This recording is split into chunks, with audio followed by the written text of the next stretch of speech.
இலங்கையில் இறுதிப் போரின் போது மே 18 அன்று முள்ளிவாய்க்கால் பகுதியில் தமிழ் இனத்தவர் மீது கடுமையான தாக்குதல் நடத்தப்பட்டது. இந்த தாக்குதலில் பல தமிழர்கள் உயிரிழந்தனர்.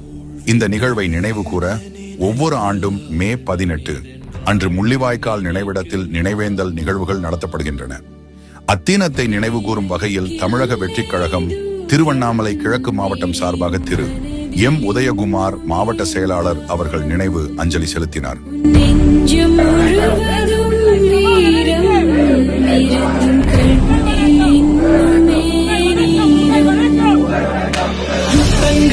தோன்றட்டும் ரத்தங்கள் சிந்தட்டும்